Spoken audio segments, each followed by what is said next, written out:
국민의힘 주진우 의원입니다. 후보자님, 감사원에서 감사 결과 고발하거나 수사 의뢰하는 사건들 있잖아요. 예. 고발했다가 고발을 취소하거나 수사 의뢰를 취소하는 경우가 있습니까? 제가 그것까지는 좀 상세히 알지를 못합니다. 네, 아마 변호사 오래 하셔서 뭐 언론 보도도 보셨겠지만 없습니다. 예, 본 적이 없어요. 뭐 실제 언론에 알려지지 않은 케이스가 한두 건 있을지 몰라도 왜 그렇겠습니까? 당연히 감사관들이 정치적 중립 의무를 지고 실제 감사 결과 뭔가 어떤 행정 조치를 했는데 냉큼 그게 뭐 정권이 바뀌었다든지 어떤 사정 변경이 있다라고 해서 고발을 취소를 해버리면 그 다음부터는 고발하거나 수사 의뢰하는 것에 대해서 이제 아무런 어떤 신뢰나 이런 것들이 안 쌓이겠죠. 원칙론을 여쭤보는 겁니다. 네, 뭐 선례가 있는지는 제가 잘은 모르겠고 재심의 과정이 있어서 그와 관련해서 또 다루어질 수 있는지는 제가 정확히는 좀 알기가 어렵습니다. 제가 오늘 서해 공무원 피격 사건 관련해서 속보를 보고 이거 질의를 안 할 수 없어서 하는데요. 지금 국정원과 감사원에서 각각 그 서해 공무원 피격 사건 또 동해에 있었던 북한 주민의 강제 북송 사건에 대해서 양 기관이 다 조사를 해서 고발을 하고 수사 의뢰를 해서 지금 전 안보실장과 국정원장 등이 이제 서해 공무원 피격 사건으로 1심 재판을 받았고 얼마 전에 무죄가 선고됐죠. 네, 알고 있습니다. 근데 지금 1심 무죄일 뿐이거든요. 보통 감사원에서 고발하거나 국정원에서 고발한 경우에 1심 무죄가 선고되더라도 변호사 오래 해보셔서 아시지만 검찰은 통상적으로 항소를 제기합니다. 그렇죠? 전부 무죄에 대해서 항소를 포기하는 경우가 잘 없잖아요. 예, 뭐 그러한 그런 걸로 알고 관례가 계시죠? 있는 예. 것으로는 알고 있습니다. 근데 지금 국정원에서 오늘 지금 방금 발표한 걸 보니까 서해 공무원 피격 사건의 국정원 고발을 취소를 해버렸어요.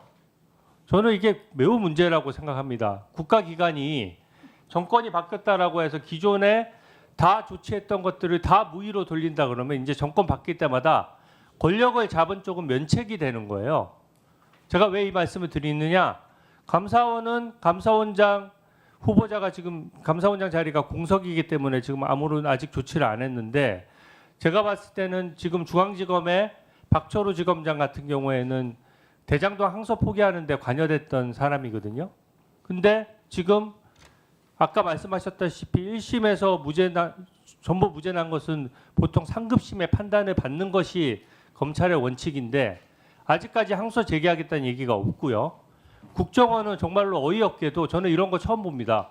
국정원이 자기 기관의 명예를 걸고 고발한 사건을 스스로 취하를 했어요. 그러면 그 얘기가 뭐겠습니까?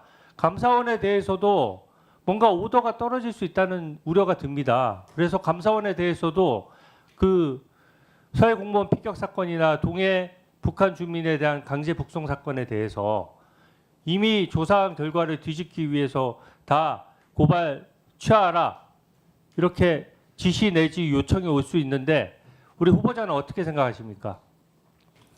감사 결과와 감사위원회의 결정은 7인 감사위원회의 수기를 거쳐서 심의 결과로서 의결이 되는 것이고 그거 자체로 존중이 되어야 된다고 생각합니다. 네, 아마 그럴 좋습니다. 예. 일이 가정적으로는 없지 않을까 싶습니다. 특히 이제 국정원 대비 제가 왜 말씀을 드리지만 지금 핵심을 잘 짚으셨어요. 감사원은 감사원장 혼자서 하는 게 아니라 감사위원회를 거쳐서 감사위원회의 의결을 통해서 고발을 하거든요. 그러니까 사실상 그 결과를 뒤집는 것에 대해서 굉장히 신중해야 되는데 국정원도 사실은 마찬가지입니다. 모두 공무원들이 정치적 중립 의무가 있고 지금 이 서해 공무원 피격 사건만 하더라도 사실은 수많은 감사관들이 투입된 사건이거든요. 그러면 위에서 한두 명이 지시한다라고 해서 그 감사관들이 따를 일도 없고 개별 실무하는 감사관들에 대해서는 그 업무의 공정성에 대해서 후보자로서 신뢰하고 있습니까?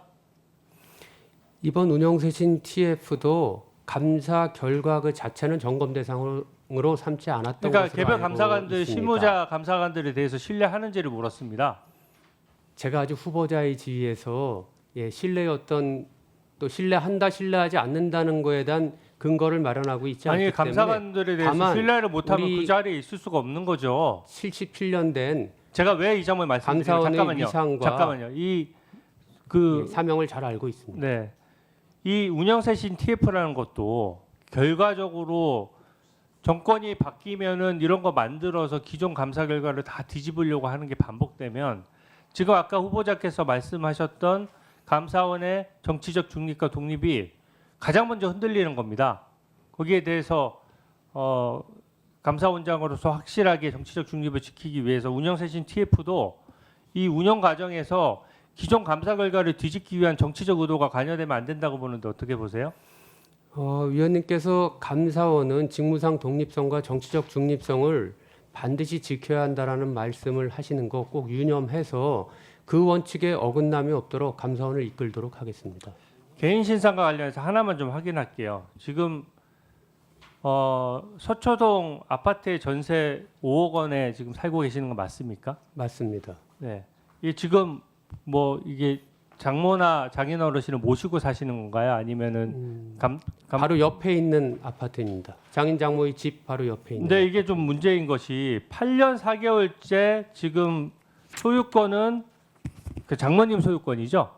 예, 장모가 소유하고 있는 아파트. 근데 이 가족 간에 일어나는 부분인데 변호사라서 더 잘 아실 겁니다. 가족 간의 거래라고 하더라도 통상의 기준에 맞아야 되는데 지금 8년 4개월째 전세 5억 원으로 동결이 돼 있어요. 근데 인근 시세는 전세가 다 지금 9억 10억입니다.